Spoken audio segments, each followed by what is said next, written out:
मी Vaishnavi mehndi artist.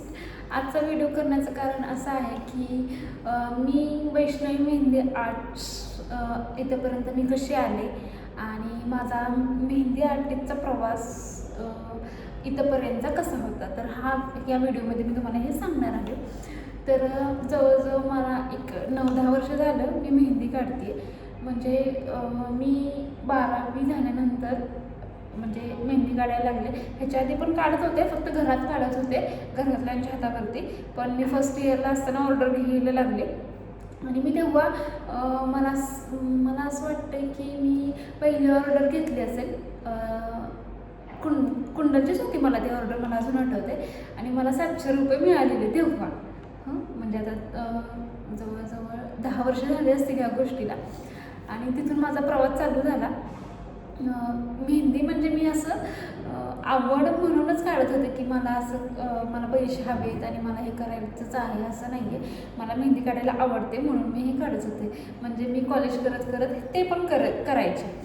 मग परत नंतर अशा 1-2 ऑर्डर मला आल्या, मी त्या केल्या आणि मी असे बाहेरगावी पण जायला लागले. घरातल्यांचे पण असं काही नव्हतं की जाऊ नको वगैरे, घरातले माझे एकदम फ्रीली होते. मग मी ऑर्डरला घेतल्या. त्याच्यानंतर एक टाईम असा आला की कॉलेज मी 3rd इयरला होते. 3rd इयर पण झालं माझं, ग्रॅज्युएशन माझं कंप्लीट झालं आणि मी एम.कॉमच्या फर्स्ट इयरला होते. आणि मग स्थळ यायला चालू झाली. मग असं काय नव्हतं की खरं तर मला जॉब करायचा होता, पण काय करणं असतं तर करता नाही आला. पण त्याच्यानंतर मी असा डिसिजन घेतला. पण लग्न ठरलं माझं आणि लग्न ठरल्यानंतर पण मला ऑर्डर येत होत्या. मग सासरचं असं होतं की नाही ऑर्डर म्हणजे नको, हे नको करायला. मी नवीनच होते. त्याच्यामुळं मी म्हणजे नाही का जाऊ देत राहू देत असं केलं.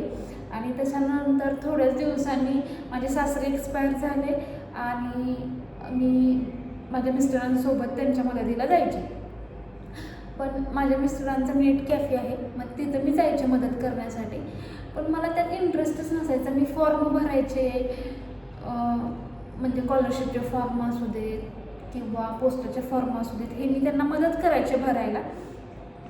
पण मला त्यात असं मन लागत नव्हतं की असं सारखं मला वाटायचं की माझं स्वतःचं काहीतरी असावं. मग मी घरात बोलले मिस्टरांशी, सासूबाईंशी.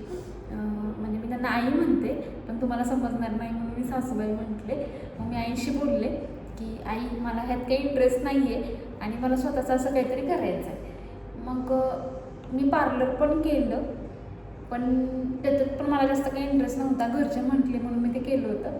पण म्हटलं की असं रील्स परत मी इंस्टावरती सारखं मला त्या मेहंदीच्या रील्स यायला लागल्या की मेहंदी करावं की पार्लरचं करावं. पण मला असं जास्त मेहंदीकडे माझा कल होता, असं म्हटलं तरी काय हरकत नाही आहे. मग मी रील्स बघत म्हणजे मी शोधायला लागले क्लासेस कुठे आहेत, काहीतरी ॲडव्हान्स झालं पाहिजे काय. मग मी बाहेरचे फोन आणून प्रॅक्टिस करायला लागले. पण असं वाटत होतं की नाही ह्यांना फिनिशिंग नाही आहेत. मग स्वतःचे फोन कसे बनवायचे हे तर आपल्याला माहितीच नाही आहे. मग त्याच्यासाठी तरी क्लास जॉईन करावाच लागणार आहे. मग मी भरपूर म्हणजे, आणि माझी मुलगी वर्षाची असेल, मग तिला सोडून कुठं जाणं पॉसिबल नव्हतं. आणि मला तर ऑनलाईनच क्लास असं वाटत होतं की मी ऑनलाईनच क्लास करावा, म्हणजे घरातलं पण वगैरे सांभाळून, स्वामिनीला वगैरे सांभाळून. मग माझ्या सासूबाई तशा संबंधात, पण मी लहान असल्यामुळे मी तिला सोडून जाणं पॉसिबल नव्हतं. मग मी ऑनलाईन क्लास बघितला, म्हणजे सगळं सर्च केलं मला मी ऑनलाईन क्लासबद्दल. मग मला कांचनताईकडे ऑनलाईन क्लास भेटला. खूप छान शिकवलं त्यांनी.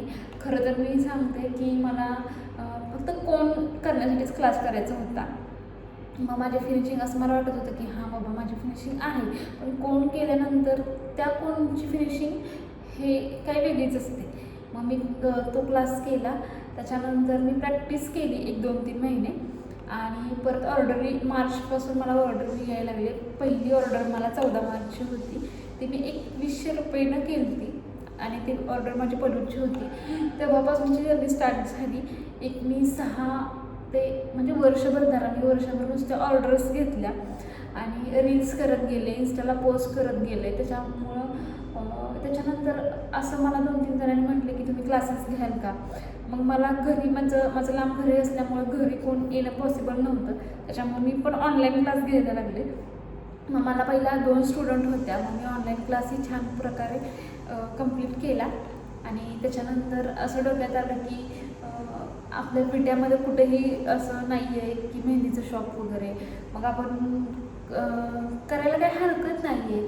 मग माझ्या मिस्टरांनी रेंटने गाळा घेतला आणि मी तिथं माझ्या मिस्टरांनीच मला हे घालून दिलं शॉप. आणि त्याच्यानंतर चालू झालं, माझी पहिली बॅच चालू झाली 6 जानेवारीपासून. आता माझ्या शॉपला जवळजवळ 2 वर्ष होतील.